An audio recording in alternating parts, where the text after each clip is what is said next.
एकादशी। वैष्णव की 3 निष्ठाएं बंधुओं। यदि आप वैष्णव हो तो जैसे स्कूल में पढ़ने वाले की यूनिफॉर्म होती है, ऐसे ही वैष्णवों की भी 3 यूनिफॉर्म है। पहली, कहीं भी अंग प्रत्यंग पर तुलसी का स्पर्श होगा, तुलसी की माला गले में, ये पहली वैष्णव निष्ठा। दूसरी वैष्णव निष्ठा होती है नाम निष्ठा। वो बिना नाम संकीर्तन किए एक दिन भी नहीं बिताता, हर दिन ठाकुर जी का नाम जरूर रटता है। और तीसरी वैष्णव की निष्ठा होती है एकादशी निष्ठा, वो हर एकादशी को करता है। बंधुओं, प्रयास कीजिए इस साल ज्यादा नियम लोग पूछ रहे हैं क्या बनाए क्या बनाए, मैंने तो बहुत सारे बताए, एक ये भी सुन लो, संपूर्ण एकादशी करो। और एकादशी को बंधुओं केवल इस रूप में मत करो कि मुझे अन्न नहीं खाना है। एकादशी कोई व्रत तो है, पर वो एक निष्ठा का नाम है एकादशी।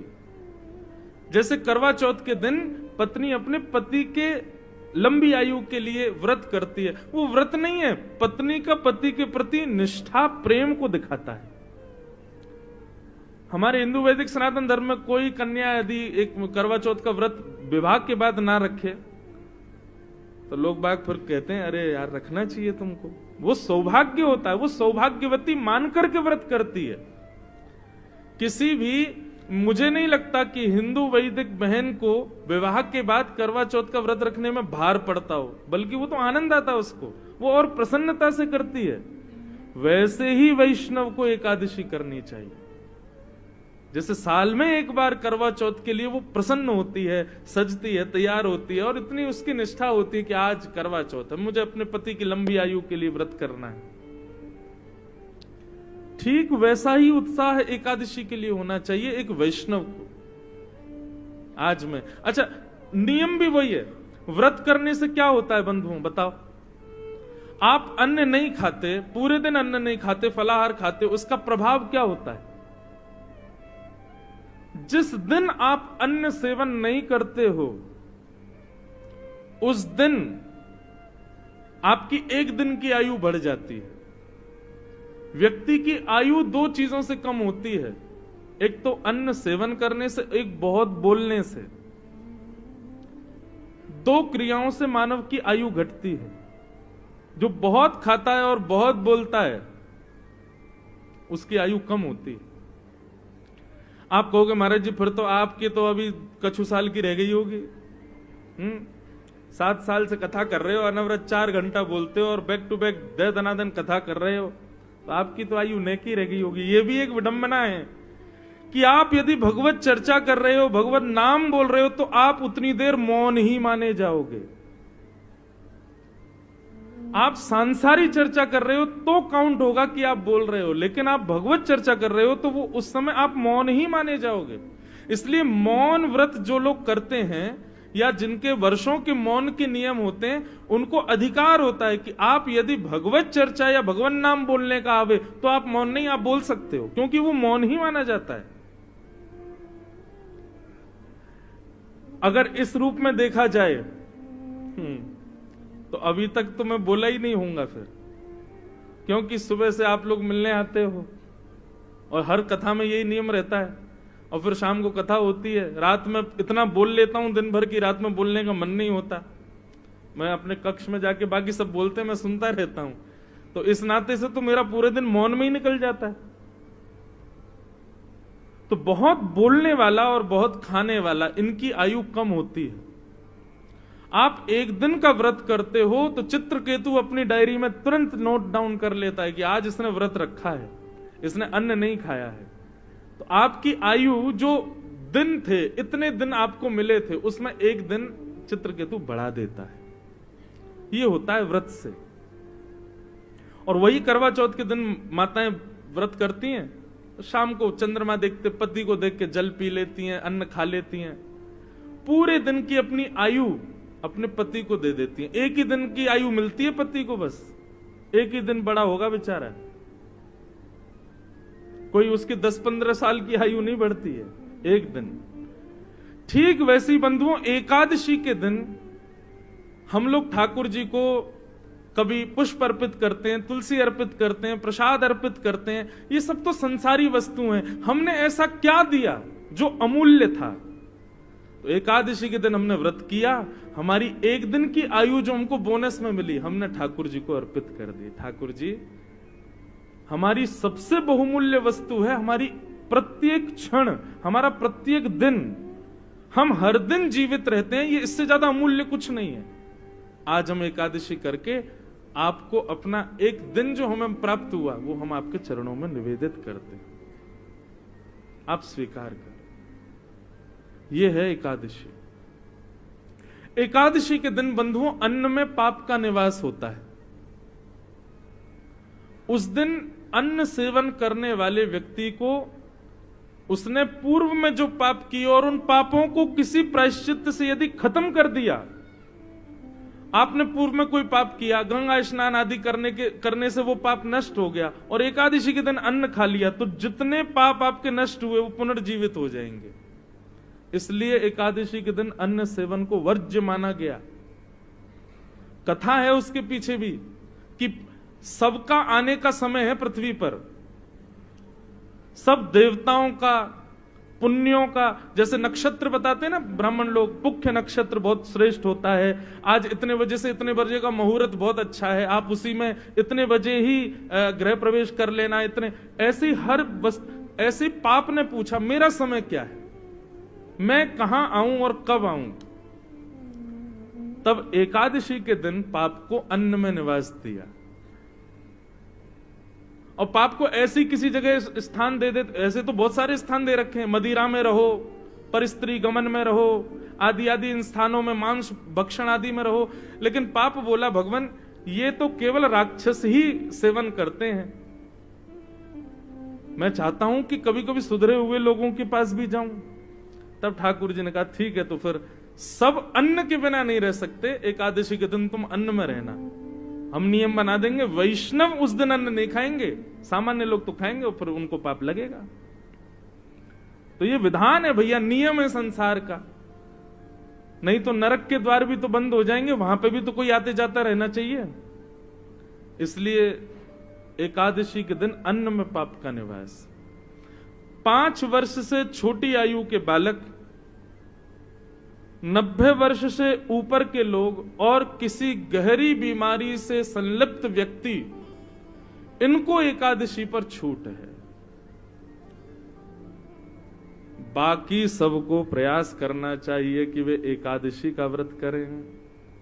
अगर आप वैष्णव हो तो, वैष्णव मतलब विष्णु के, ठाकुर जी के किसी भी रूप में उनको अपना मानते हो, तो आपको एकादशी करनी चाहिए।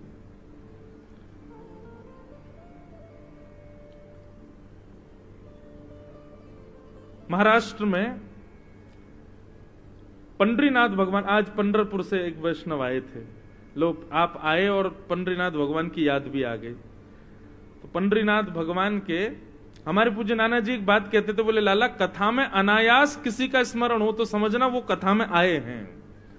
अगर पंडरीनाथ भगवान का स्मरण हुआ तो निश्चित है पंडरीनाथ भगवान कहीं ना कहीं बैठे होंगे यहीं पे।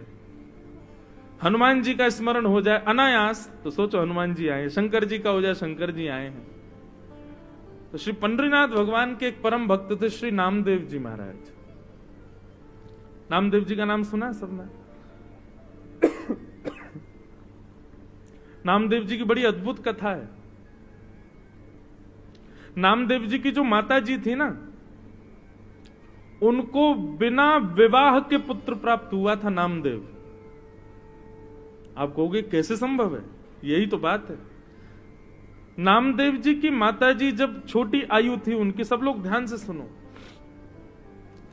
तो मीराबाई की भांति कथा आती है कि उन्होंने भी अपने पिताजी से पूछा कि मेरे पति कौन है। तो पिता ने ऐसी सहज में कह दिया घर के ठाकुर जी को, ये तुम्हारे पति हैं।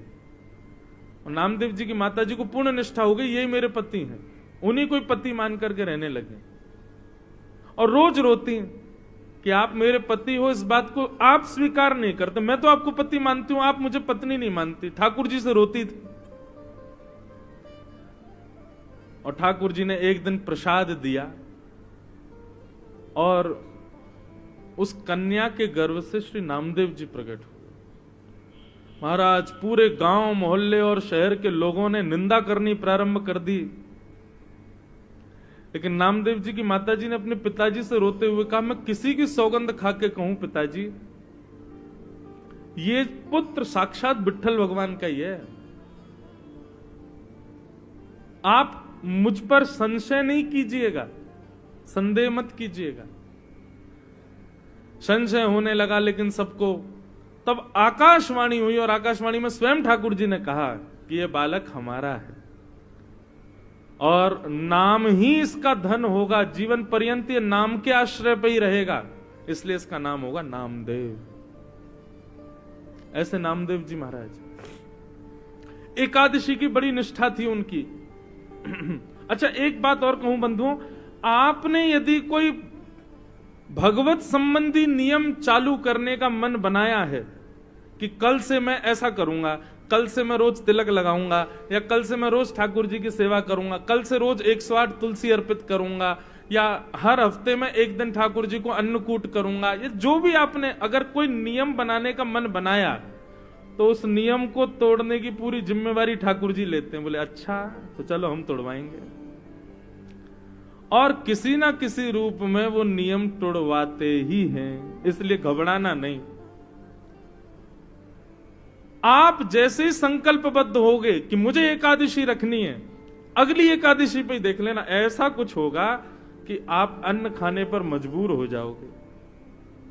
तब समझ जाना बारे ठाकुर जी आपने ये किया लेकिन हम खाएंगे ही नहीं। आप अपनी स्थिति से हटना नहीं बस। तो नामदेव जी एकादशी की बड़ी निष्ठा थी उनकी, समस्त वैष्णवों की होती है। एक दिन भगवान ने नामदेव जी की परीक्षा लेने के लिए एक वृद्ध ब्राह्मण का रूप धारण किया, लाठी लिए महाराज, हाथ कांप रहे हैं, पैर चल नहीं पा रहे हैं, लुढ़क रहे हैं कभी इधर उधर। इस स्थिति में श्री नामदेव जी के घर ठाकुर जी पहुंच गए। नामदेव जी ने जैसी देखा कोई संत पधारे हैं, ओ महाराज जाकर के संभाला उनको, जय हो जय हो जय हो महाराज, आपको बारंबार प्रणाम। क्या हुआ? बोले अरे क्या बताऊं, 10 दिन हो गए मैंने भोजन नहीं किया है, मेरी स्थिति बहुत खराब हो गई है, मुझे अपने घर ले चलो, कुछ पवा दो मुझको। नामदेव जी तुरंत उनको अपने घर लेकर के आए, आसन पर सुंदर बिठाया, चरण आदि धोए। बोले ये सब मत करो भैया, मेरे भूख के कारण प्राण निकल रहे, जल्दी भोजन कराओ। नामदेव जी बोले भगवान आज एकादशी है, तो आप कहें तो मैं दूध पिला दूं। नहीं नहीं नहीं, दूध, तुम कैसी बात करो, भूख लग रही है मुझको रोटी सब्जी की, तुम मुझे दूध की बात कर रहे हो। ठाकुर जी परीक्षा ले रहे हैं नामदेव जी की, ब्राह्मण के रूप में आए। नामदेव जी बोले तो फल खा लीजिए। बोले फल खा लूंगा तो मुझे जुकाम हो रहा है, मैं फल नहीं खा सकता, मैं बीमार हो जाऊंगा, डॉक्टरों ने मना किया, वैद्यों ने मना किया है। नामदेव जी बोले तो फिर क्या आपको अर्पित करूं बताओ? बोले दाल भात बनवाओ, दाल भात बनवाओ, रोटी सब्जी बनवाओ, जल्दी वही पाऊंगा। नामदेव जी बोले क्षमा करें भगवान, द्वादशी तक प्रतीक्षा करनी पड़ेगी, अभी एकादशी चल रही है, आपको मैं अन्न नहीं खवा सकता। ब्राह्मण बोलने लगा मेरे प्राण निकल जाएंगे, मैं मर जाऊंगा अभी यहीं पर। अरे भैया, और शास्त्र भी आज्ञा करते हैं 90 वर्ष की ऊपर की आयु वाला नहीं भी करे तो चलता है, मेरी 90 के आसपास की उम्र है, अब कोई बात नहीं ना, आप हमको भोजन करा दो। नामदेव जी बोले भैया क्षमा करें, ना हम खाएंगे ना हम खाने देंगे, ये एकादशी का नियम है, ये तो करना पड़ेगा आपको। बोले मेरे प्राण निकल जाएंगे, मर जाऊंगा, तुमको अच्छा लगेगा तुम्हारे घर पर आकर के कोई ब्राह्मण भूखा मर जाए? नामदेव जी बोले मरना तो एक दिन है ही, आज एकादशी, आज ही चले जाओ, इससे बढ़िया दिन क्या होगा। ब्राह्मण ने महाराज चिल्ला चिल्ला करके मोहल्ले वाले बुला लिए सारे। बोले देखो ये नामदेव अपने आप को बहुत बड़ा भक्त कहता है, पूरे पंढरपुर में इसके चर्चे होते हैं, ये भक्त है, देखो ये क्या कर रहा है। सबने कहा भैया क्या हो गया? नामदेव जी बोले आज एकादशी है, ये 10 दिन के भूखे हैं, कह रहे हैं भोजन कराओ, हम कह रहे हैं एकादशी है, द्वादशी तक प्रतीक्षा करो, और पाना है तो फल पालो, दूध पी लो। पड़ोसियों ने भी कहा, नामदेव जी आप करो ना एकादशी, उनको क्यों करवा रहे हो जबरदस्ती, उनको बेचारों को दे दो जो भी है। नामदेव जी बोले, क्षमा करो, मैं इनको अन्न नहीं दे सकता। अब तो मोहल्ले के लोग भी बुरा भला कहने लगे। बोले, नामदेव ऐसी कौन सी भक्ति होती है कि तुम जबरदस्ती दूसरे के ऊपर थोप रहे हो कि करना ही पड़ेगा। सब लोग गए, महाराज जी आप चलो हमारे घर चलो, हम आपको बना के पवा देंगे। नामदेव जी सामने आ गए, बोले, जाने भी नहीं दूंगा। मुझे पता चल जाए कि एकादशी और कोई अन्न खाने बैठ रहा तो मैं थाली उठा के भाग जाऊं, मैं नहीं खाने दूंगा। अब तो महाराज ठाकुर जी नाटक करने में तो ठाकुर जी एक नंबर है। हाथ पांव कांपने लगे ठाकुर जी के, और महाराज गिर पड़े, मुंह से झाग निकलने लगा। बोले, नामदेव मेरे प्राण निकल रहे हैं, कुछ तो दे दो। अपने बच्चों को बैठाया, बोले सुनो कीर्तन करो, ठीक है आप प्राण त्यागो, वैकुंठ में जाइयो, वहां जाके ठाकुर जी से कहना वो पवाएंगे आपको। सब लोग नामदेव जी को गाली देने लगे, लेकिन नामदेव जी नहीं माने। और महाराज करते करते करते ठाकुर जी ने ब्राह्मण के भेष में ऐसा प्रतीत कराया कि उनके प्राण निकल गए। और जैसे ही प्राण निकले, मोहल्ले के लोग, पंढरपुर के लोग नामदेव जी को खड़ी खोटी सुनाने लगे। बोले, अरे नामदेव ब्रह्म हत्या लग गई तुझे, ऐसी कौन सी एकादशी है, ऐसी कौन सी एकादशी जिस पर तू इतना ज्यादा मचल रहा है, आज तुझे ब्रह्म हत्या लग गई। नामदेव जी के नेत्रों से अश्रु आने लगे, चरणों में प्रणाम किया, तुलसी की माला लाकर के उस ब्राह्मण देवता को पहना दी। बोले, कितना भाग्य है इनका, पंढरपुर क्षेत्र में चंद्रभागा नदी के तट पर, और एकादशी के दिन प्राण त्याग दिए, और वो भी निराहार होकर के, बिना आहार लिए। कितने बड़े सौभाग्य की बात है। देवी अपनी पत्नी से बोले, अब हमको ब्रह्म हत्या लग गई है, ठीक है एकादशी के लिए ही सही, लेकिन हत्या तो हो गई, कारण तो हम ही लोग बने। अब ठाकुर जी तो हमारे हाथ की सेवा स्वीकार नहीं करेंगे, और अब तो हम नाम जाप करने के भी अधिकारी नहीं है, क्योंकि ब्रह्म हत्या लग गई। चलो इन ब्राह्मण देवता की अंत्येष्टि करते हैं, और उसी चिता में हम लोग भी जीवित अपने प्राण त्याग देंगे।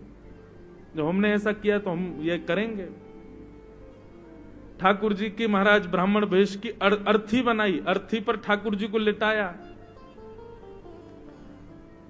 ठाकुर जी अब भी परीक्षा चली रही है ठाकुर जी की। सोचो कितनी स्थिति पहुंच गई, यहां तक तो कोई भी हम में से आप में से कोई भी पिघल जाएगा, लेकिन नामदेव जी नहीं माने।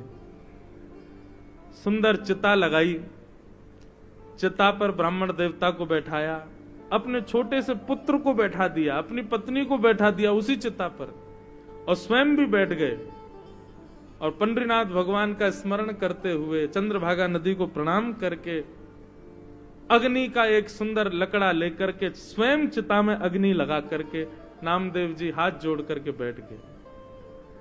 जैसे ही अग्नि, अब भी ठाकुर जी सोच रहे थे कि कुछ तो होगा, नामदेव शायद बदल जाए, लेकिन नहीं, नामदेव जी तो पूरे तैयार थे प्राण त्यागने को। जैसे ही चिता की अग्नि नेक ठाकुर जी की कमर पर छुई होगी, सोई महाराज ब्राह्मण देवता तो उठ करके बैठ गए, नामदेव जी को खींच लिया, उनकी पत्नी को खींच लिया, बच्चों को खींच लिया।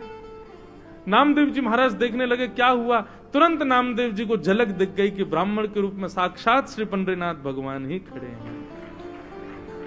अपने हृदय से लगा लिया नामदेव जी को। सब गांव के लोग इकट्ठे हो गए देखने के लिए, और जैसे ही हृदय से लगाया, ऐसा प्रतीत हुआ एक क्षण के लिए दर्शन देकर के ठाकुर जी वहां से अंतर्ध्यान हो गए। सब ढूंढने लगे ब्राह्मण कहां गया कहां गया। नामदेव जी ने बताया, बोले ब्राह्मण नहीं थे, श्री पंडरीनाथ ही आए थे और हमारी एकादशी की परीक्षा लेने आए थे।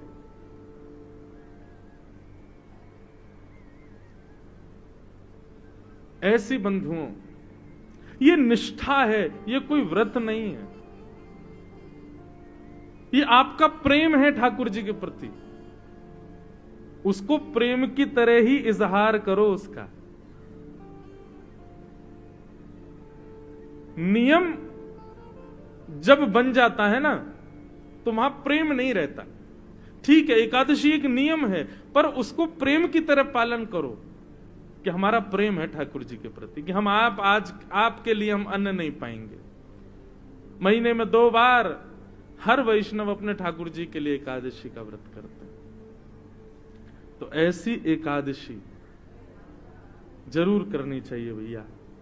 पहले हमसे भी नहीं होती थी, पर अब हमने भी प्रारंभ, कथा कहते कहते हमारे जीवन में भी भाव आया, अब हम भी करते हैं। और एकादशी के दिन बंधुओं, भैया इनको बोल दो ना, शांत हो जाए, हमारी कथा हो जाए, फिर बोलने। बोलो वृंदावन बिहारी लाल की जय। दूसरी बात एक और सुनिए बंधुओं, व्रत उस वस्तु का किया जाता है जिस वस्तु के बगैर आप रह नहीं सकते। प्राचीन काल में लोगों के पास में बहु साधन नहीं थे, केवल रोटी और सब्जी के लिए ही मानव जीता था। बच्चे प्राचीन काल में, आज से 100 वर्ष पहले भी, वो एक्साइटमेंट उनका तभी होता था जब मां चूल्हे में अग्नि लगाती थी। सब बच्चे बैठ जाते थे, अब हमको रोटी मिलेगी, अब हमको सब्जी मिलेगी। रोटी सब्जी ही साधन होता था, इसके अलावा करने को कुछ था ही नहीं। इसलिए प्राचीन काल में, प्राचीन भारत से या प्राचीन युगों से व्रत के रूप में अन्न का त्याग बताया गया। आज भी अन्न का त्याग ही व्रत है, पर मुझे ऐसा लगता है, ये शास्त्र की बात नहीं, ये मुझे ऐसा लगता है कि व्रत करना है तो उस वस्तु का करो जिसमें आप आसक्त हो। और आज की डेट में सबसे ज्यादा आसक्त व्यक्ति है इसके प्रति। इस बार की एकादशी तो ठीक है, अगली एकादशी, क्योंकि भोजन छोड़ना कोई बड़ी बात नहीं है आज की डेट में। मैं कितने घरों में जाता हूं, बच्चे पतले दुबले, मैंने कि माता जी इनको खिलाती क्यों नहीं, पूरे दिन फोन में लगा रहता है, खाता ही नहीं है, भूखी नहीं लगती इसको। आजकल भोजन छोड़ना बड़ी बात नहीं है, 2-2 दिन भी लोग भूखे रह लेते हैं। आजकल बड़ी बात है 2 घंटे भी इसके बिना रहना। हम आपसे क्या कह रहे हैं, हम खुद व्यासपीठ पर लेके बैठे हैं, लेकिन हम तो इसलिए लेके बैठे हैं, बीच में कभी पद याद आ जाता है, वो पद सेव नहीं हो तो हम तुरंत निकाल करके फिर वो आपको सुनाना होता है, इसलिए हम रखते। बाकी रहता फ्लाइट मोड पे, और हमारा फोन किसी काम का है भी नहीं, जे हमारे पास रहता ही नहीं, औरों के पास ही रहता है। लेकिन फिर भी हूं तो मैं भी आप लोगों में से ही।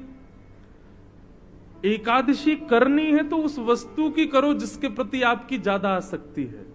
व्रत करना है तो उस वस्तु का करो जिसके प्रति आपका लगाव इतना है कि उसके बगैर आप रह ही नहीं पाते।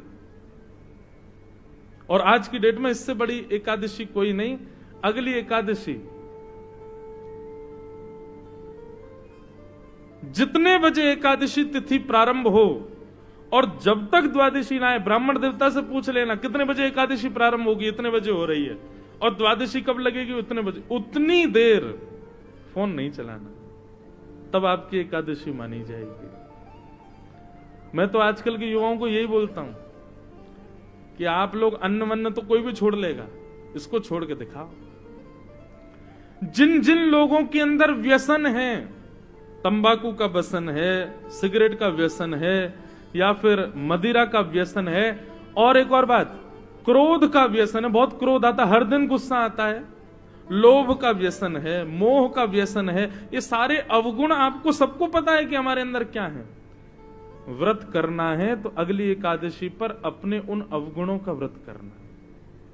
रोज क्रोध आता, आज क्रोध नहीं करेंगे, चाहे कोई कितना ही बुरा कर ले हमारे साथ, आज गुस्सा करना ही नहीं है।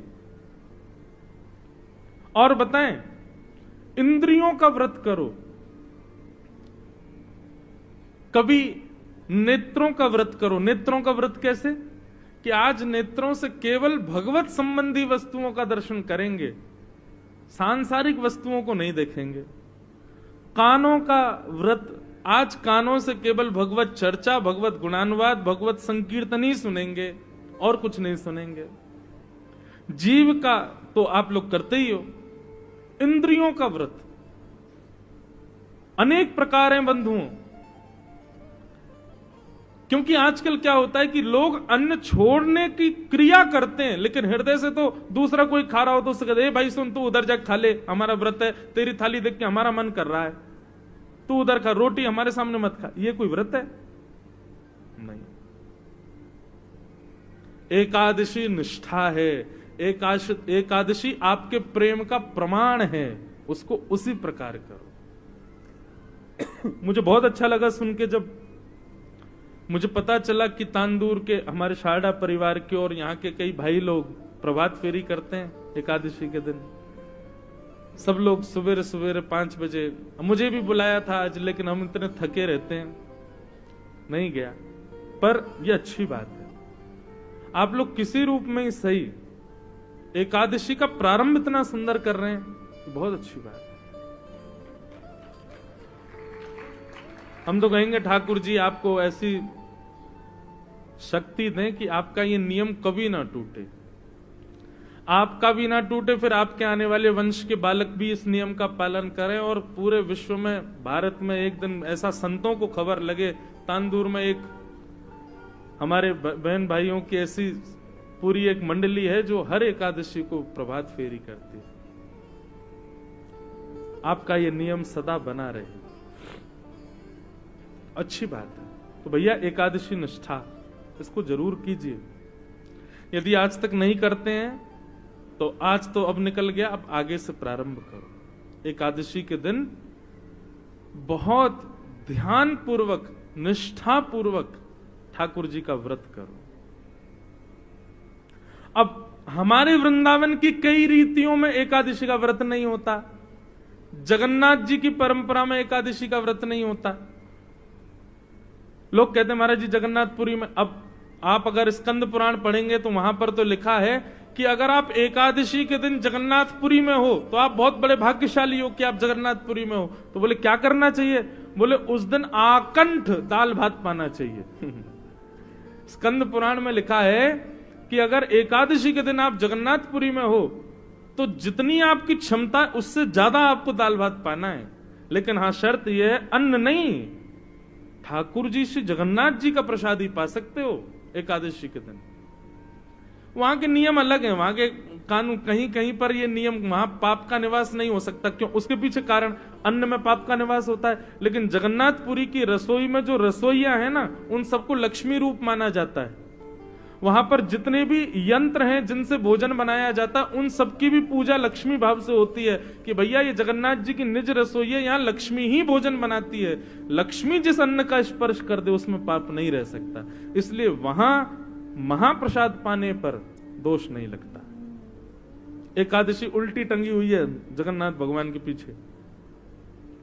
हमारे वृंदावन के कई नियमों में, जैसे राधा वल्लभियों में, श्री हरिवंशियों में, वहां पर भी एकादशी नहीं होती। उनके भाव अलग हैं, वहां भाव प्राधान्य भाव आ जाता है। पर हम आप सब लोग वैष्णव, हमको प्रयास करना चाहिए, ठाकुर जी के लिए व्रत करो। व्यक्ति बड़ी से बड़ी वस्तु छोड़ देता, ठाकुर जी के लिए एक दिन अन्न मत खाओ और निष्ठा पूर्वक, प्रेम पूर्वक उसका निर्वहन करो। युगल गीत के पश्चात बंधुओं, अब कंस ने मंत्रियों की सब मंडली बुलाई और कहा कि ये कृष्ण मर ही नहीं रहा, इतने सारे राक्षस मैंने भेज दिए, सबको मार देता है। तभी वहां नारद जी का आगमन हुआ और नारद जी ने आकर के कंस से कहा, बोले कंस तुम्हारा शत्रु दिन ब दिन बड़ा होता जा रहा है, तुम बस हाथ पे हाथ धरे बैठे रहो। कंस बोला हाथ पे हाथ धर के बैठा हूं मैं, रोज किसी ना किसी को भेजता हूं, सबको मार देता है, पता नहीं ऐसा कैसा बलवान है।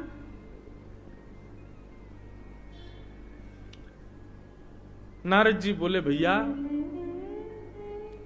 अपने जल में मगरमच्छ बलवान होता है, अपने गांव में वहां का सामान्य जीव भी अपने आप को बहुत बलवान मानता है। शेर भी अगर 2 हैं जंगल में तो उनके भी हिस्से बटे होते हैं। दूसरे पक्ष का शेर आता है तो निश्चित है वो कमजोर है, जिसके पक्ष में जाओगे वो बलवान है। तुमने अपने राक्षसों को उसके नगर में भेजा, अभी तक उसको नहीं बुलाया, उसको बुला। कंस बोला वो आ जाएगा? बोले थोड़ी योजना बनानी पड़ेगी। बोले आप ही आज्ञा करो, क्या योजना बनाओ? बोले योजना ऐसी बनाओ, तुम्हारे पास जो धनुष है ना, जो शंकर जी ने तुमको दिया है, इस धनुष के प्राप्ति का एक सुंदर धनुर्यज्ञ करो और उस यज्ञ में एक पुरस्कार वितरण का कार्यक्रम करो। किसको पुरस्कार देना है? बोले ब्रजमंडल में जिसने भी ब्रज की बहुत सेवा की, हम उसको पुरस्कार देंगे। 2-4 नाम तो ऐसे आसपास के गांव के लोगों के रख देना, उसमें 2 नाम कृष्ण बलराम के रख देना। लोग पूछे इनको पुरस्कार क्यों, तो कहते ना इंद्र ने वर्षा करी थी तो हमने सुना है कि इन दोनों बालकों ने गिरिराज उठाया था, कालिया नाग को इन्होंने भगाया, पूतना जैसी राक्षसी से ब्रज को बचाया। तो इससे 2 बातें होंगी, पुरस्कार देने का बहाना भी मिलेगा और लोगों को यह भी लगेगा कि अरे भैया राक्षसों को मारने पर पुरस्कार दे रहा है, तो उसका मतलब राक्षस कंस ने नहीं भेजे थे। कंस चरणों में गिर गया, जय हो नारद जी, आप तो मेरे बड़े हितैषी हो। नारद जी बोले बस आज्ञा का पालन करो। कंस ने धनुर्यज्ञ का कार्यक्रम प्रारंभ कर दिया। यहां भगवान गौचारण कर रहे थे, ग्वाल बालों के संग बैठे थे। नारद जी पहुंच गए वृंदावन। नारद जी को देखते ही ठाकुर जी ग्वाल बालों से दूर गए और एकांत में जाके नारद जी से मिले। नारद जी को हृदय से लगाया और कहो नारद कैसे हो? और ठाकुर जी मुझे तो कभी कभी आपकी लीला देख के ऐसा लगता है आप भूल भाल गए हो कि आप परमात्मा हो। ठाकुर जी कहते हैं नारद सही बताऊं तो सच में भूल गया। इन ब्रजवासियों के प्रेम ने मुझे इतना आनंदित कर दिया है कि मुझे अब इच्छा नहीं कि मैं परम तत्व का अधिष्ठाता बनूं, सदा इन ब्रजवासियों के पास रहूं। नारद जी बोले पूरे विश्व को मुक्त करने वाला आज बंधन में क्यों दिखाई दे रहा है मुझे? परब्रह्म जिसके लिए वेद कहते हैं कि उसको कोई नहीं बांध सकता, आज उस परब्रह्म की बातें मुझे बंधन युक्त क्यों लग रही हैं?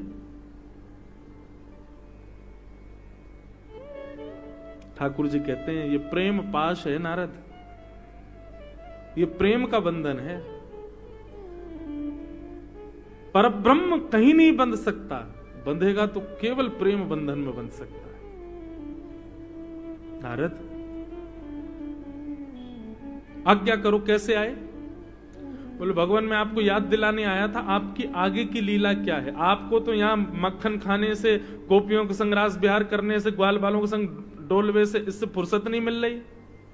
अभी आपको मथुरा जाना है, कंस का वध करना है, उग्रसेन को राजा बनाना है, देवकी और वसुदेव जी जो कारागृह में आपके असली माता पिता उनको मुक्त करना है, फिर जरासंध को पस्त करके नई नगरी द्वारिका बसानी है, वहां जाकर के आपको 16,108 ब्याह करने हैं, महाभारत का युद्ध कराना है, अर्जुन का सारथी बनना है, अर्जुन के मोह को दूर करने के लिए विश्व को अनमोल गीता का ज्ञान देना है, और सब कुछ करते हुए अंत में भागवत धर्म का निरूपण करते हुए आपको भगवत धाम प्रस्थान करना है। ठाकुर जी बोले नारद मैं तो भूल ही गया था, ये सब भी अभी होना है। नारद जी बोले तो बस मैं बताने आया था। बोले ये मत बताओ, अब ये बताओ होगा कैसे ये? बोले होगा कैसे मतलब? ठाकुर जी बोले नारद मैं व्रत छोड़ के नहीं जा सकता, इन ब्रजवासियों को मैं छोड़ नहीं पाऊंगा, क्योंकि मैं तो रह लूंगा लेकिन मेरे ब्रज से एक पैर बाहर रखते ही इनके प्राण निकल जाएंगे, ये मर जाएंगे, इनके प्राण मुझ में बसते हैं। नारद मधुमंगल को देख रहे मेरा सखा घूम रहा है? बोले हाँ। बोले वो सुबह उठ करके जल तब तक नहीं पिएगा जब तक मुझे देखना ले। श्री दामा वो रात्रि में तब तक सोने नहीं जाता जब तक झूठा मेरे मुख का दूध ना पी ले।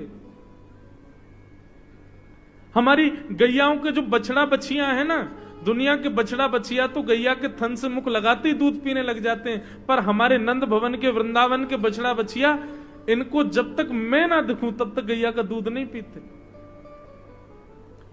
यहां के जीव जंतु मानव सब मुझसे इतना प्रेम करते हैं नारद, मैं कैसे छोड़ के जाऊं इनको? सबसे बड़ी तो मेरी यशोदा मैया। वो तो प्राण त्यागी देगी नारद। इसलिए मैं तुमको आज्ञा देता हूं, विधि का विधान बदलो, जो भी कुछ आगे की लीला उसकी कोई और व्यवस्था कर दो। मैं अब ब्रज से नहीं आऊंगा। अब वैकुंठ नाथ भी किसी और को बना दो, वैकुंठ का पति भी किसी और को बना दो, हम वृंदावन नहीं छोड़ेंगे।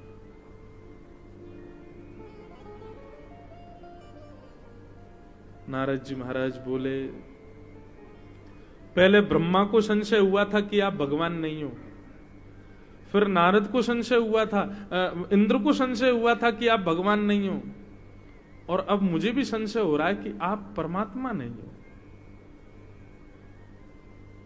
ठाकुर जी, ये आपकी भाषा बोली इतनी आसक्तजन्य कैसे हो गई? नारद जी बंधु हृदय से जानते हैं कि ये भक्ति प्रेम में ठाकुर जी बंध गए, लेकिन लीला कराने के लिए कठोर बन करके बोल रहे हैं। बोले, भगवान आपको मेरी सौगंध है, परसों कंस के द्वारा भेजा गया दूत आएगा और आप चुपचाप उसके साथ मथुरा आइए, कंस का वध कीजिए, उग्रसेन को राजा बनाइए, सांदीपनि गुरुकुल पढ़ने जाइए, आदि आदि लीला करके द्वारिका बसाइए, महाभारत युद्ध आदि और गीता का ज्ञान आदि दे करके इतना समय आपके पास बचा है, जल्दी आइए वैकुंठ में। आप भगवान हैं, अपने तत्व को मत भूलिए। यह है बंधुओं प्रेम, जहां परमात्मा को समझाना पड़ रहा है कि तुम परमात्मा, यह प्रेम। केवल ब्रजवासी अपनी सुध नहीं भूले, ठाकुर जी भी सुध भूल गए। ठाकुर जी बोले, नारद वहां क्या पाठ पढ़ा के आए हो तुम कंस को?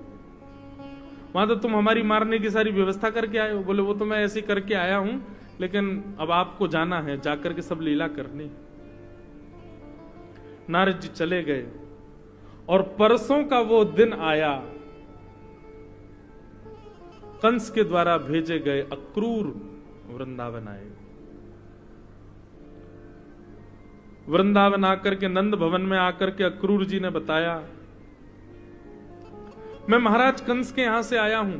कंस महाराज ने धनुर्यज्ञ किया, उसमें पुरस्कार वितरण का एक कार्यक्रम किया है, और पुरस्कारों को वितरण में कुछ लोगों के नामों में कृष्ण बलराम का भी नाम है।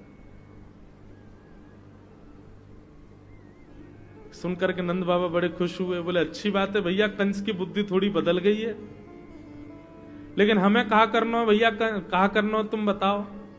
बोले, आपके दोनों कृष्ण पुत्र बलराम को लेकर के मथुरा चलना पड़ेगा, और वहां 3 दिन तक यज्ञ उत्सव चलेगा, उसमें रहकर के पुरस्कार लेकर के आप वापस आ जाइएगा। यशोदा मैया ने स्पष्ट मना कर दी, कहीं ना जाएगो मेरो लाला, पुरस्कार भेजना हो तो यहीं घर भिजवाए दे, हमारो लाला कहीं ना जाएगो। इतने में ठाकुर जी सुन रहे थे, ठाकुर जी आगे बोले, मैया दुनिया के बालक घूमे जामे, सब कहीं ना कहीं जामे, लेकिन मुझे तो ऐसा लगे तुम को घर में ही बुढ़ो कर लेगी, कहीं ना जान देगी। मैया मैं भी तो बालक हूं, मेरा तो मन करे कहीं जावे को।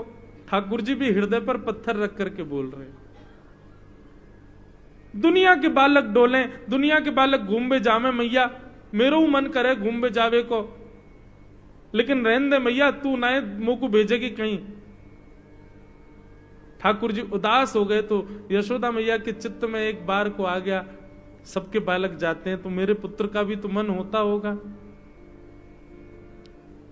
अच्छा ठीक है लाला, तू नाराज मत हो, ठीक है अक्रूर जी, कल नंद बाबा के सहित आप लाला को ले जाइयो, पर बहुत ध्यान रखियो, और नंद बाबा से बोलिए आप भी ध्यान रखियो, जल्दी ले आइयो। बोलते बोलते यशोदा मैया रोने लगी। ठाकुर जी कह रहे, मैया मैं परसों आ जाऊंगा, तू चिंता मत करे। यशोदा मैया कह रही, लाला तू आज 11 वर्ष को है गए हो, और 11 वर्ष में जा दिनाते तू तेरो जन्म भयो वादनाते आज तक एक दिन भी तो को देखे बिना मैं ना रही। मुझको बस यूं लग रही है मैं 2 दिन कैसे व्यतीत करूंगी। ठाकुर जी का हृदय भी विचलित हो रहा है। बंधुओं में इस प्रसंग का ज्यादा विस्तार करूंगा नहीं, क्योंकि मेरे से होता नहीं है, बोला जाता नहीं है, पर फिर भी थोड़ा बहुत कुछ कहूंगा। यशोदा मैया रात भर लाला के पास सोई हैं। पूरे ब्रजमंडल में हवा की तरह बात फैल गई कि कल कृष्ण मथुरा जा रहे हैं 3 दिन के लिए। किसी को भी नींद नहीं आई आज। सब अपने आप को समझाते हैं 3 दिन की तो बात है, 3 दिन में आ जाएगा लाला, ने संतोष कर ले। अरे मन तू इतना विचलित मत हो, इतना परेशान मत हो, हमारा लाला 3 दिन में आ जाएगा। लेकिन बंधुओं, ब्रज के ब्रजवासी कहते हैं, अक्रूर जी कह रहे हैं 3 दिन में ठाकुर जी आ जाएंगे। ब्रजवासी कह रहे हैं अक्रूर जी आपको 3 दिन कम लग रहे हैं, पर यदि आप किसी व्यक्ति से कहो कि भैया 3 सेकंड के लिए, 3 क्षण के लिए अपने प्राण निकाल दो, फिर दोबारा जीवित हो जाना। प्राण 3 क्षण के लिए निकले तो पुनर्जीवित हो पाएंगे? नहीं। आप हमारे प्राण को ले जा रहे हो अक्रूर जी। बात 3 दिन की नहीं है, बात हमारे प्राण की है। और विश्वास मानिएगा अक्रूर जी, आपका रथ कृष्ण को लेकर के जैसे ही गोकुल से बाहर वृंदावन से बाहर जाएगा, सीमा पार करते ही ना जाने कितने ब्रजवासी अपने प्राण त्याग देंगे। अक्रूर जी महाराज स्तब्ध हो गए। ये मैं क्या देख रहा हूं? 3 दिन के लिए एक बालक को ले जाने में ये हालत हो रही है इन लोगों की। बंधुओं, इसको आसक्ति नहीं कहते। ये आसक्ति नहीं है। आप ये मत सोच लेना कि इतने आसक्त हैं कि प्राण ही निकल रहे हैं। आसक्त जीव का कभी प्राण नहीं निकलता, प्रेमी के प्राण निकलते हैं। और एक और बात कहूं, प्रेमी के भी प्राण नहीं निकलते। प्रेमी तो सदा अपने प्रियतम को चित्त में रखता है, उसको प्रत्यक्ष की आवश्यकता नहीं।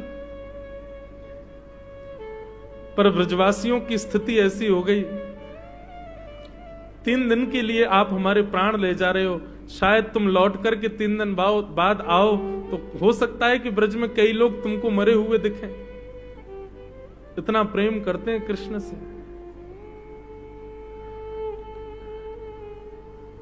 रात भर समझाते रहे लेकिन ब्रजवासी नहीं समझे। सुबह का सूर्य उदय जैसे ही होने लगा बंधुओं, ब्रजवासी सब सूर्य को देख करके प्रार्थना कर रहे हैं, हे सूर्य नारायण भगवान, हमने जीवन भर आपसे कुछ नहीं मांगा, बस आज आपसे एक विनती कर रहे हैं, आज आप प्रकट मत होइए, दोबारा अस्त हो जाइए, फिर से अंधेरा कर दो, क्योंकि दिन हो गया तो दिन होते ही कन्हैया चला जाएगा। बंधुओं, केवल मानव नहीं, वृंदावन की गैया भी आज सुबह से चर नहीं रही हैं। छोटे छोटे बछड़ा बछिया, वे क्या जाने प्रेम क्या होता है, वे भी बस आंख खोल करके कान खड़े करके केवल नंद भवन के द्वार की ओर देख रहे हैं, सबके नेत्रों में आंसू। आज सुबह के सूर्य उदय के बाद किसी भी वृक्ष पर किसी पक्षी ने चहका नहीं है, सब व्याकुल हो रहे हैं। कहीं ना कहीं सबको ऐसी संवेदना लग रही है भीतर कि या तो कृष्ण लौट करके नहीं आएगा, और या फिर कृष्ण आया तो शायद हम जीवित ना रह पाए।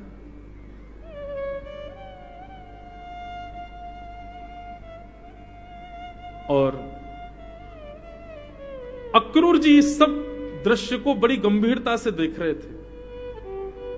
अक्रूर जी के मन में आया, 3 दिन का बहकावा देकर के कृष्ण को यहां से ले जाना और फिर 3 दिन बाद कृष्ण को ना भेजना, ये तो बहुत बड़ा अपराध हो जाएगा।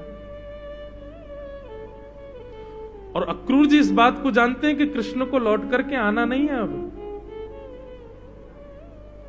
तो अक्रूर जी ने मन में विचार किया, सबको तो नहीं समझा सकते, लेकिन कम से कम मां यशोदा को तो मैं समझाऊं। और यहां भगवान सब ब्रजवासियों से मिल रहे थे, समय पाकर के चुपचाप अक्रूर जी नंद भवन के भीतर गए, यशोदा मैया का हाथ पकड़ के ले गए और कमरे में बिठा के मां से कहा, मां देखो, रोना नहीं, आप विचलित मत होना, परेशान नहीं होना। एक बात मैं आपको बताऊं,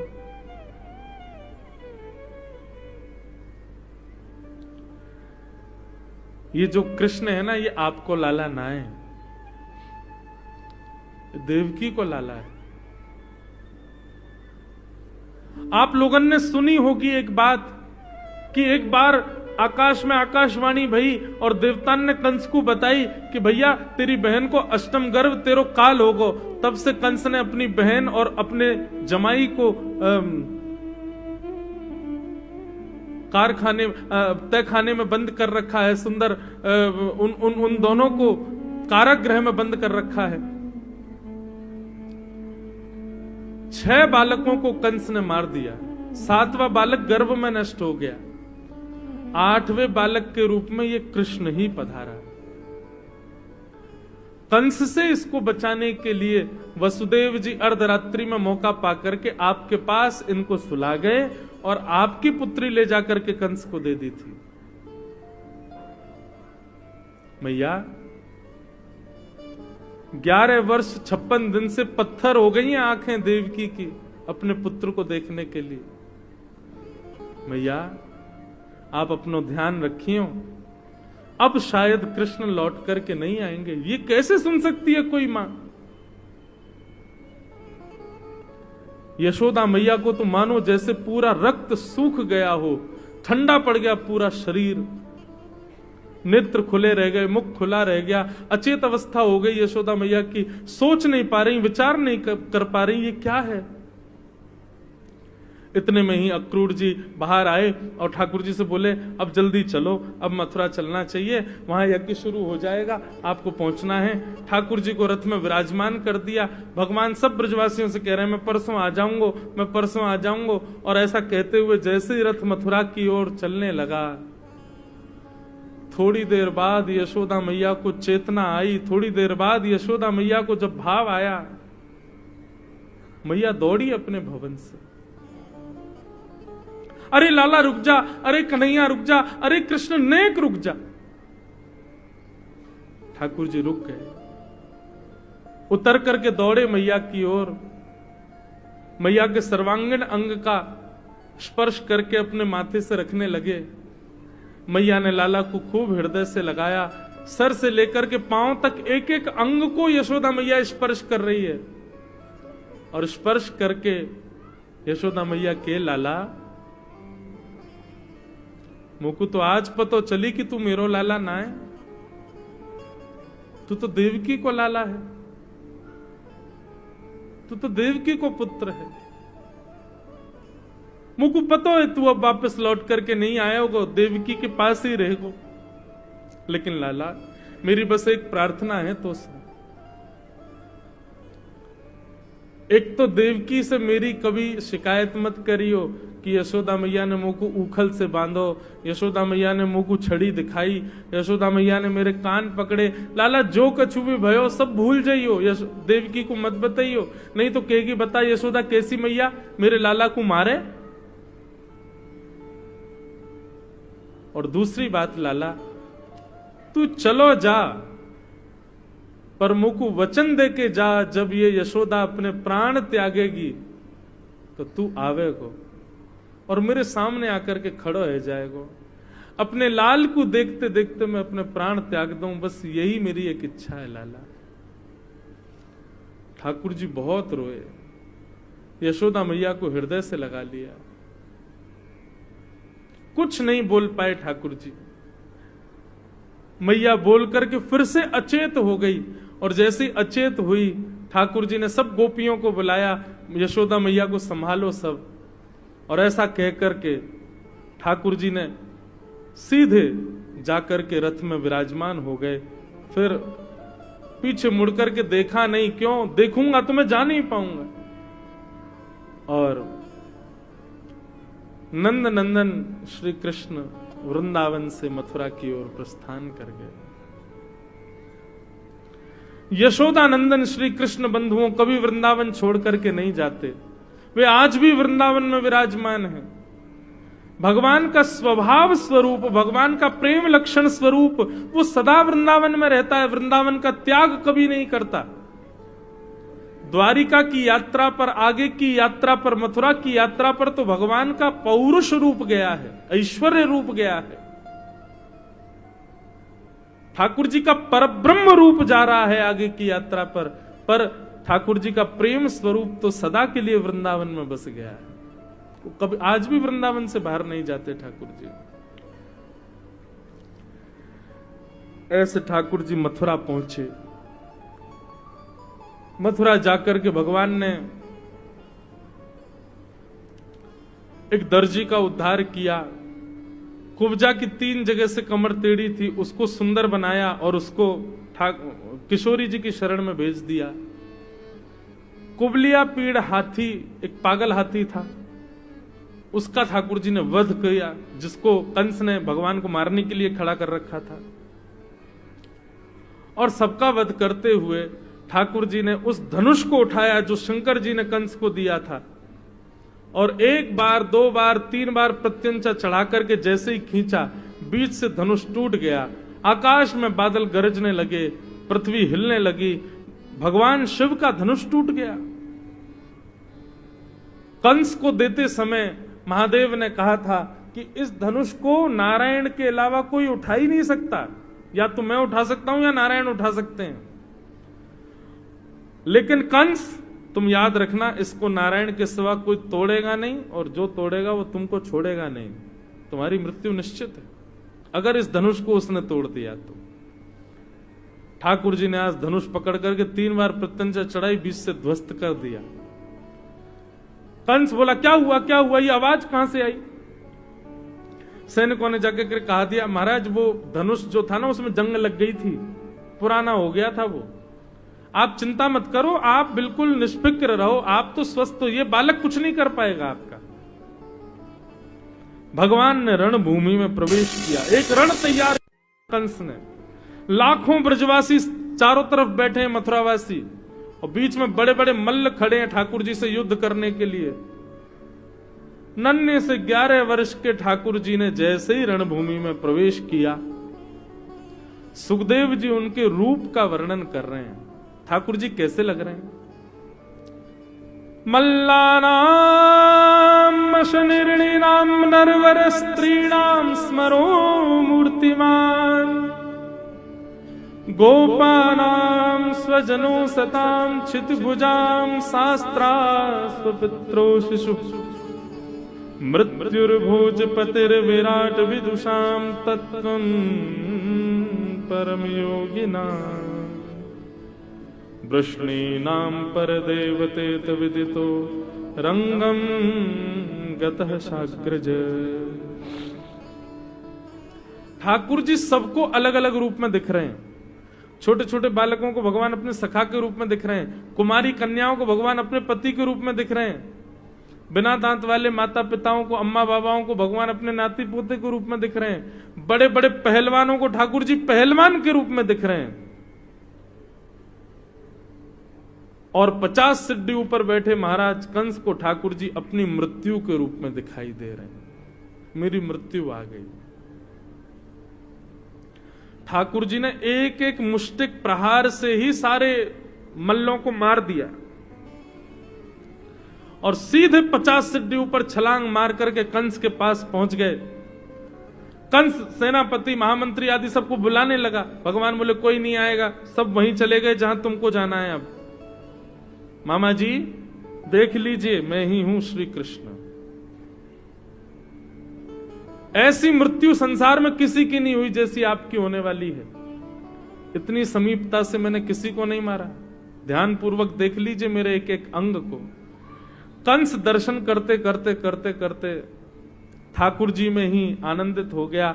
भगवान ने उसके केश पकड़े, एक भुजा से दोनों चरणों को इस प्रकार आकाश की ओर उठा लिया, मानो ऐसा लग रहा है कि वन के सिंह ने हाथी को उठा लिया। 11 वर्ष के ठाकुर जी ने विशाल प्रचंड कंस को अपनी दोनों भुजाओं में उठा करके 50 सिद्धि ऊपर से वेग से नीचे फेंका, और पृथ्वी पर गिरते ही कंस के प्राण निकल गए। ठाकुर जी ने एक छलांग मारी, उसकी छाती पर आकर के बैठे। कंस का गोविंदाय नमो नमः। बोलो कंस मर्दन भगवान की।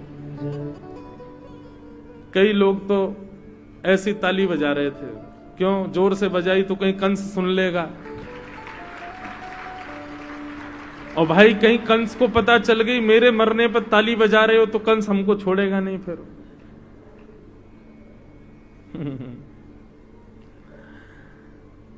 कंस का वध किया भगवान ने। सब ब्रजवासी मथुरावासी ठाकुर जी को कंधे पर लेकर के नाचने लगे, आनंद उत्सव मनाने लगे। पूरे मथुरा में गूंज होने लगी, कंस मर्दन श्री कृष्णचंद्र भगवान की। सब जय जयकार करने लगे। ठाकुर जी तुरंत सबके ऊपर से नीचे उतरे, दौड़ करके कारागृह में गए, जहां 11 वर्षों से देवकी मैया प्रतीक्षा कर रही है। और वहां जाकर के जैसे ही कारागृह का ताला तोड़ा और भीतर प्रवेश किया, मानो देवकी मैया के तो प्राण वापस आ गए हों।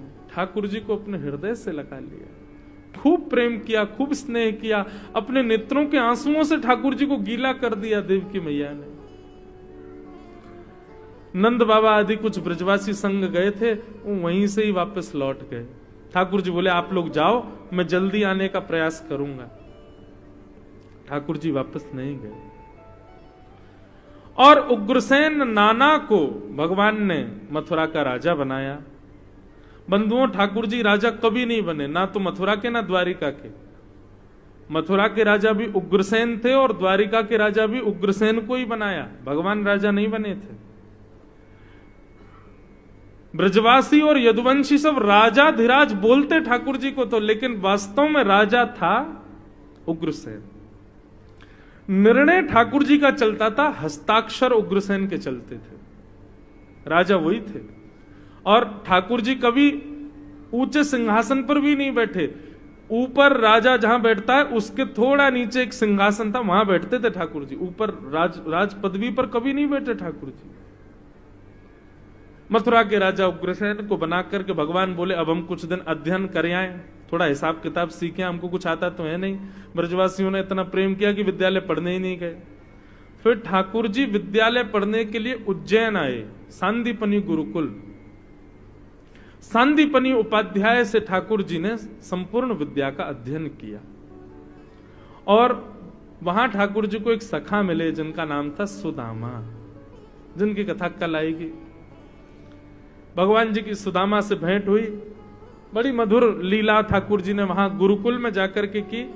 संपूर्ण वेद वेदांतों का अध्ययन करके ठाकुर जी वापस पधारे। जनेऊ संस्कार ठाकुर जी का वहीं विद्यालय में हो गया था, चौड़ी चोटी रखी ठाकुर जी ने, और भगवान का नाम हो गया अब देवकी नंदन, वसुदेव नंदन, मथुराधिपति, कंस मर्दन श्री कृष्णचंद्र जी महाराज। अब जब कभी भी ठाकुर जी कहीं जाते हैं तो महाराज 10 सैनिक आगे चलते हैं, मंगल वाद्य बजाते हुए चलते हैं, सावधान देवकी नंदन वसुदेव नंदन ब्रज उर चंदन मथुराधिपति श्री कृष्णचंद्र महाराज पधार रहे हैं। ठाकुर जी को इतनी चुभती है ये बात, क्यों इतना सम्मान कर रहे हैं हमारा। ठाकुर जी को तो वही याद आता है, ब्रज में सब क्या कहते, कनुआ, लाला, कन्हैया, गोपाल, गोविंद, ठाकुर जी को वही याद आता है। अपने कक्ष में मथुरा में ठाकुर जी खिड़की खोल करके वहीं देखते रहते हैं जहां से वृंदावन दिखाई देता है। एक दिन देवकी मैया ने विचार किया, इतने वर्ष बाद लाला आयो, आज अपने हाथ से भोजन पवाऊंगी लाला को। और मैंने तो सुनी है लाला को मक्खन मिश्री बहुत पसंद है, अपने हाथ से पवाऊंगी। सुंदर थाली सजा करके देवकी मैया आज पहली बार लेकर के गई कि अपने लाला को आज तक सौभाग्य नहीं मिला खिलाने का, आज खिलाऊंगी। थाली जैसे ही मैया ने रखी और थाली में मक्खन जैसे ही ठाकुर जी ने देखा, ठाकुर जी को यशोदा मैया की इतनी याद आई कि ठाकुर जी रोने लगे। दौड़ करके गए बलराम जी के पास और बलराम जी से गले लग के रोने लगे, दाऊ दादा मुझको ब्रज की बहुत याद आ रही है, मुझको वृंदावन की बहुत याद आ रही है। दृश्य देख करके वसुदेव जी दुखी हो गए। उन्होंने भगवान के सखा उद्धव को भेजा, तुम जाके समझाओ ठाकुर जी को, इतने वर्ष बाद आए हैं। देव की बेचारी जैसे तैसे प्रसन्न होती है, पर ठाकुर जी के इस भाव को देख करके दुखी हो जाती है। उद्धव जी महाराज भगवान के पास गए, ठाकुर जी से जाके बोले क्या बात है, आप रो क्यों रहे हो। तब भगवान कहते हैं ऊधव मोहे ब्रज बिसरत नाय। ये बहुत लंबा क्रम है, कथा का मैं सूक्ष्म में कह के चल रहा हूं। मुझे ब्रज की बहुत याद आती है उद्धव।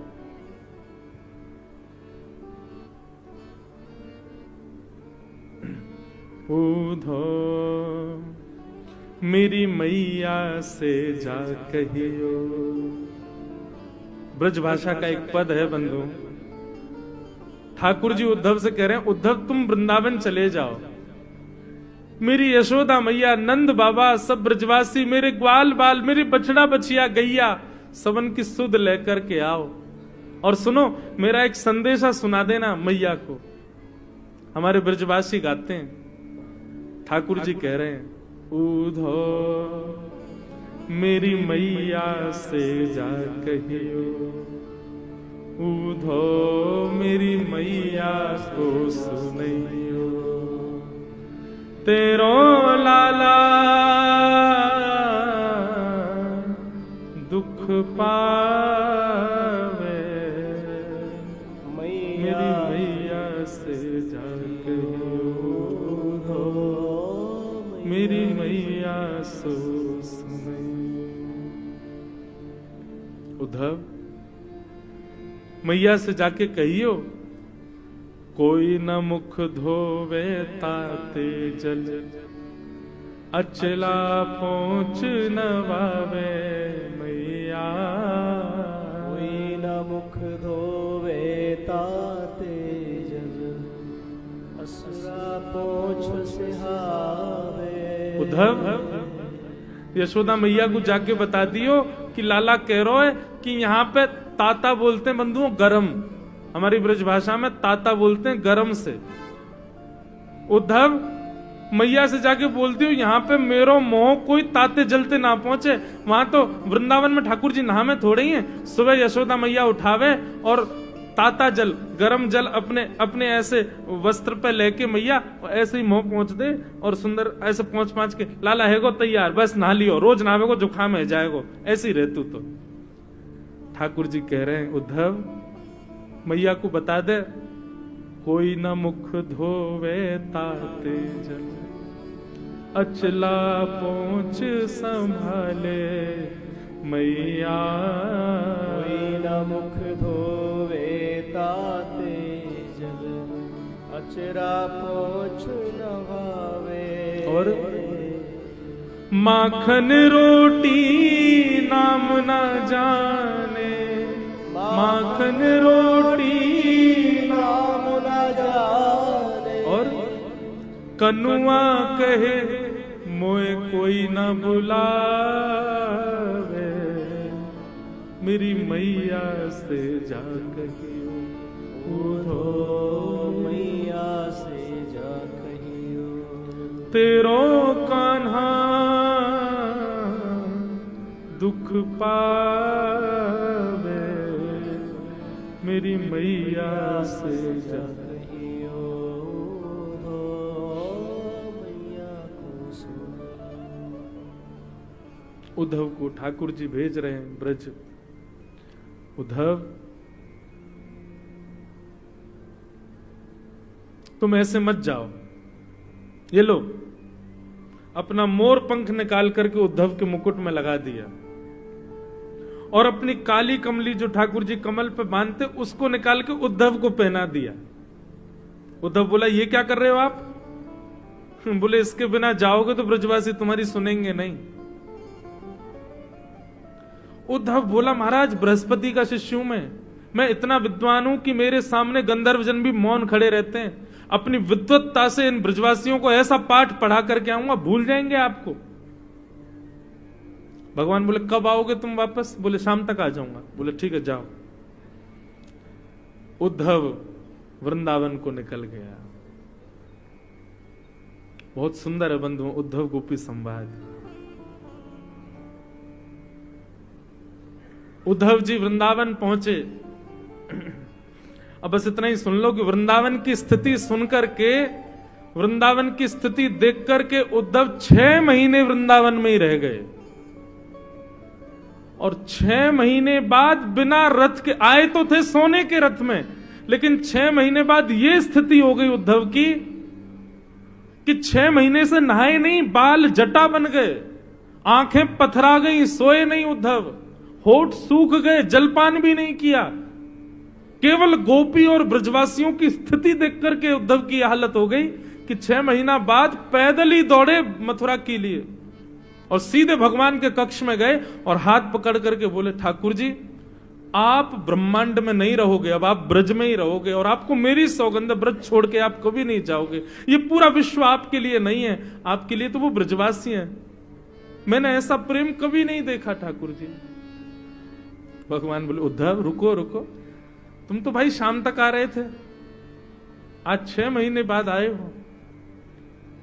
ये सब पूछने का विषय नहीं है ठाकुर जी, आप चलो अभी वृंदावन, मैं आपको अब नहीं जाने दूंगा। आप मथुरा में नहीं रहोगे, आप वैकुंठ में नहीं जाओगे, आप कहीं नहीं, आपका निवास वृंदावन में होगा और ये जिम्मेवारी मेरी है कि कोई भी आपको वृंदावन से लेके ना जाए, आप ब्रज में ही रहो।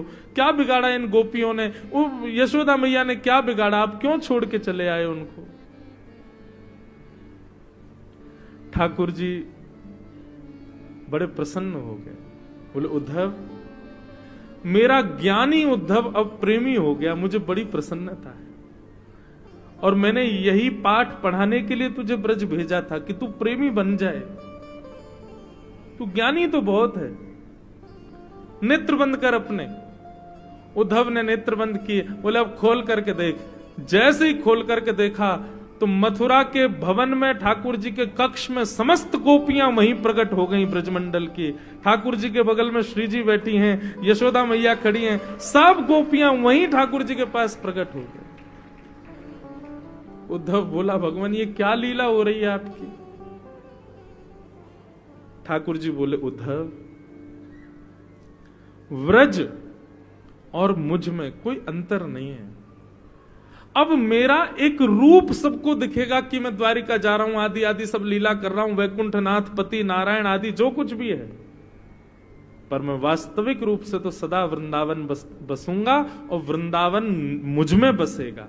वृंदावन पाद मेकम न गच्छति, एक पग भी बाहर में वृंदावन छोड़ के कभी नहीं जाता। उद्धव बोले, तो फिर मेरे साथ ये लीला क्यों की। बोले, तुझको प्रेमी बनाना था इसलिए, और प्रेमी बनना है तो वृंदावन जाना पड़ेगा। उद्धव जी महाराज ने चरणों में प्रणाम किया और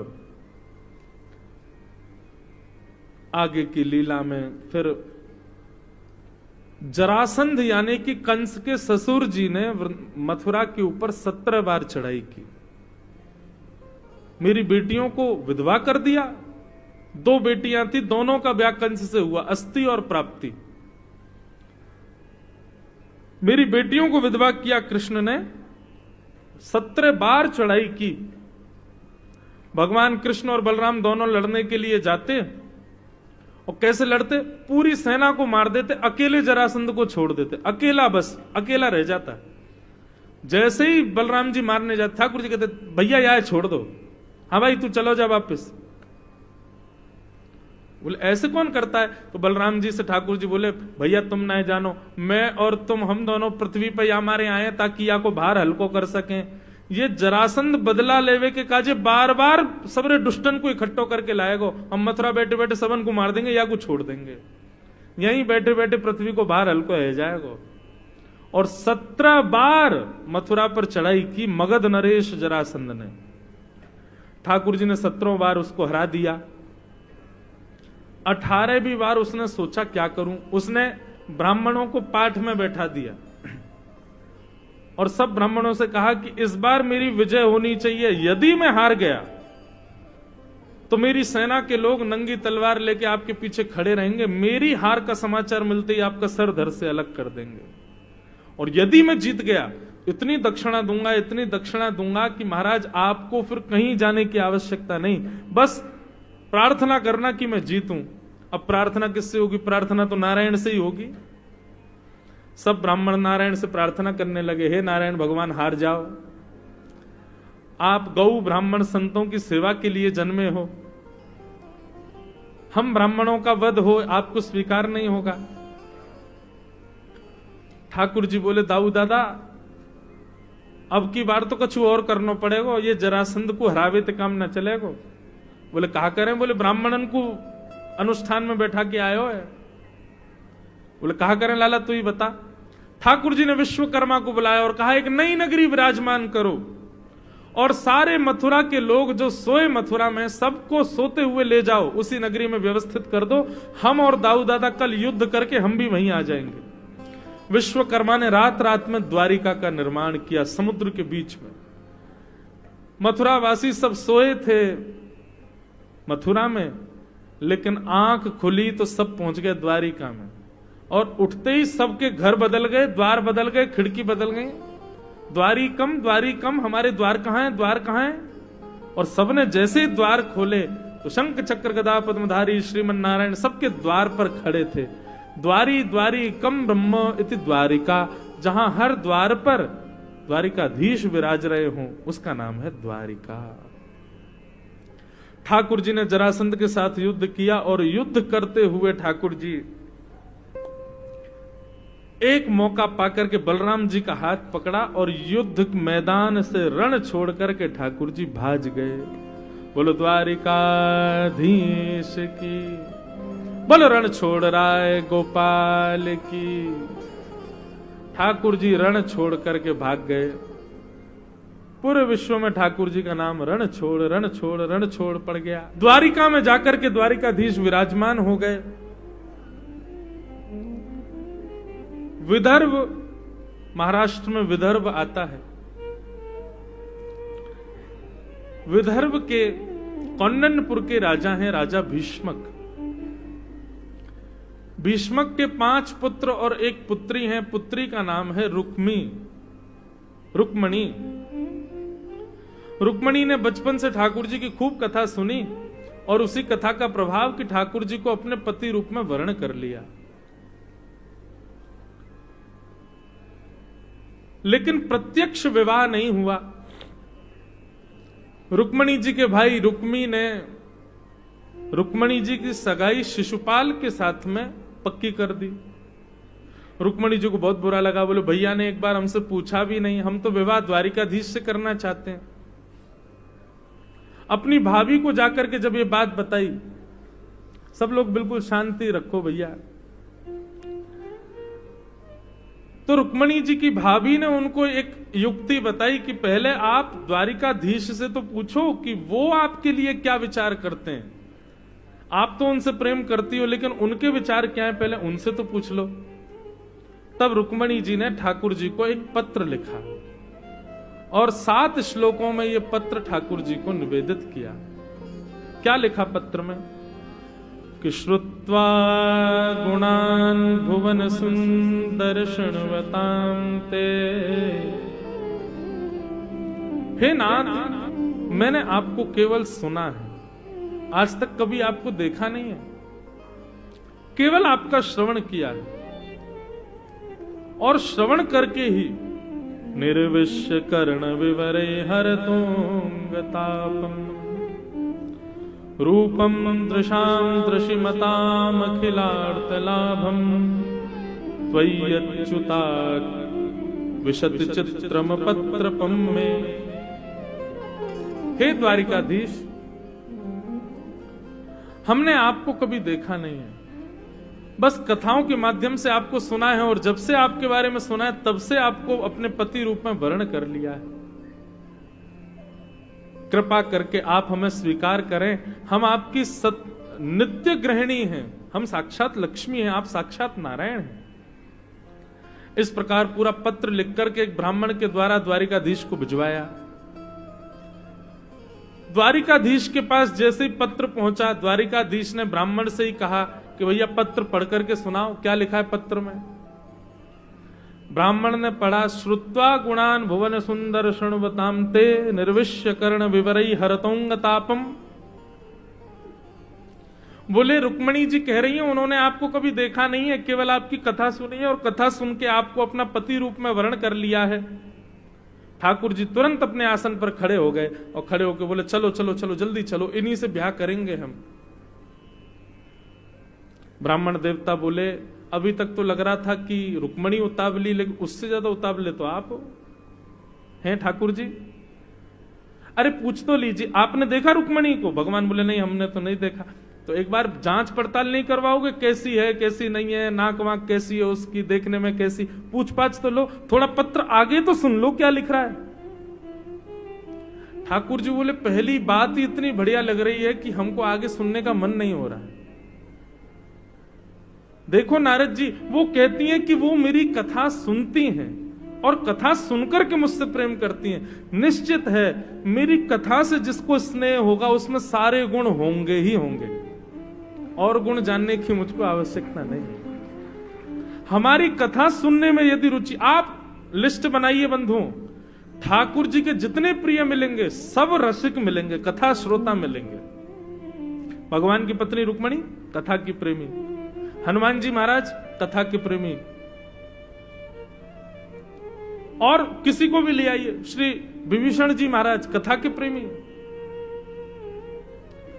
जो भी राम जी से प्रेम करते हैं, कृष्ण से प्रेम करते हैं, वो कथा से प्रेम करते हैं। ठाकुर जी से प्रेम करते हैं पर कथा से प्रेम नहीं है, तो इसका मतलब आप प्रेम करते हो, ठाकुर जी आपसे नहीं करते। ठाकुर जी रिवर्ट में आपको प्रेम कर रहे हैं, इसका प्रमाण है कि आपको ठाकुर जी से ज्यादा उनकी कथा प्रिय है। इसका मतलब ठाकुर जी भी आपसे प्रेम करते। बोले अब हमको और कुछ नहीं सुनना, ये सर्वगुण संपन्न होगी ही होगी क्योंकि इसको हमारी कथा प्रिय है। चलो। और ठाकुर जी रथ पर बैठे, ब्राह्मण को पीछे बैठा, सीधे पहुंचे कौंडन्यपुर। रुक्मणी जी देवी पूजा करने के लिए मंदिर में जा रही हैं।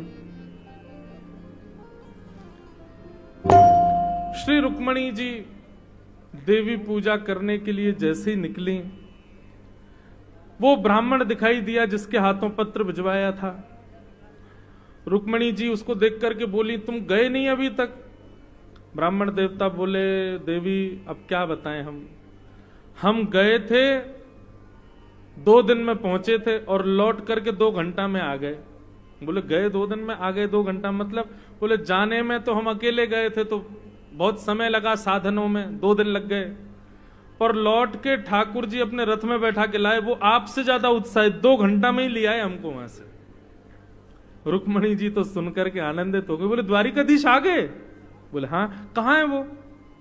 बोले वो मंदिर के पीछे हैं, देवी मंदिर के पीछे अपना श्रृंगार करा रहे हैं, दुल्हा बनने। रुक्मणी जी को तो विश्वास ही नहीं हो रहा। बोले सही बताओ। बोले सच कह रहे हैं हम, द्वारिकाधीश आ गए हैं। बोले उन्होंने मेरा पत्र स्वीकार? बोले पत्र स्वीकार, पहले अक्षर पे ही न्योछावर हो गए, पूरा पत्र सुना ही नहीं उन्होंने, पहला अक्षर सुनते ही बोले चलो इन्हीं से ब्याह करेंगे हम तो। रुक्मणी जी तो मनी मन इतनी आनंदित गदगद हो गई महाराज, अब तो उनकी खुशी का ठिकाना नहीं। रुक्मणी जी देवी पूजा करने के लिए मंदिर में गई, नेत्रों से नीर बह रहे हैं, आंसू आ रहे हैं प्रसन्नता के। देवी को प्रणाम किया और प्रार्थना की, आप कृपा करना कि हमारा दाम्पत्य जीवन आनंद में निकले, मैं ठाकुर जी की सेवा कर सकूं, ऐसी कृपा करना। और ये कह करके जैसे ही रुक्मणी जी ने पीछे मुड़ करके देखा तो मंदिर के मुख्य द्वार पर शंख चक्र गदा पद्मधारी श्रीमन नारायण द्वारिकाधीश की। आहा, इतने प्यारे लग रहे हैं महाराज। ठाकुर जी के रूप को देख कर, इधर देखो, नीचे बैठो। ठाकुर जी आज आएंगे नहीं, उनको कह दो हम नहीं करा रहे ब्याह। बोलो सजे खड़े रहो, तुम्हारी बारात भी खड़ी रहे, हम ना दे रहे अपनी बहू। भाई हम ब्रजवासी हैं, असली बाराती तो हम हैं। कथा सुनो, अभी थोड़ी आएगी बारात, अभी तो समय है बारात आने में। रुक्मणी जी ने जैसे देखा महाराज, इतने प्यारे ठाकुर जी, रुक्मणी जी की सुरक्षा के लिए जितने सैनिक गए थे, ठाकुर जी ज्यों ज्यों चरण बढ़ावे रुक्मणी जी की ओर, सैनिक जितने सुरक्षा में गए थे रुक्मणी जी की, सब घायल होते जा रहे हैं महाराज। कोई ठाकुर जी के चरण देख रहा, अरे चरण तो देखो कितने प्यारे हैं। बोले चरण छोड़ भाई, कमर देख कितनी सुंदर है। बोले कमर छोड़ भैया, हाथों की रेखा देखो कितनी सुंदर लग रही है, ये हाथों की बनावट ऐसे हाथे ही नहीं देखे। एक बोला भैया भूल करके भी आंख मत देख लेना, बेहोश हो चुका हूं मैं 2 बार, जैसे तैसे संभला बैठा हूं। उसकी बात सुन के 5-6 ने देखी तो वो बेहोश हो गए। ठाकुर जी को तो कटाक्ष नेत्र, कमल नयन। और जो अपने आप पे काबू करके खड़ा सैनिक की नहीं, मुझे मैं विचलित नहीं होऊंगा, मैं इसको देख के ही रहूंगा पूरा, तो ठाकुर जी उसकी ओर देख के मुस्कुरा और जाते, तो वो तो और ज्यादा गया, ऐसा बेहोश होता कि होश में ही नहीं आता। अपनी रूप से ही सारी सेना को महाराज ठाकुर जी ने निहाल कर दिया। 2 बार तो रुक्मणी जी को भी मूर्छा आई, सखियों ने संभाला। इतने सुंदर ठाकुर जी। ठाकुर जी समीप गए और जाकर के दोनों भुजाओं में रुक्मणी जी को ऐसे उठा लिया और उठा करके लेकर के आए, आकर के रथ में बैठाया, बैठा करके चाबुक मारा और घोड़ों को भगा के सीधे द्वारिका ले गए। सैनिक सब होश में आए, जैसे तैसे महाराज अपने सिरवर घुमाने लगे, बोले ये हुआ क्या भैया, कौन था वो बड़ा प्यारा, रुक्मणी जी कहां, रुक्मणी जी कहां है, सब खोजने लगे। एक सैनिक बोला मैं बताऊं कहां है, बोले बताओ।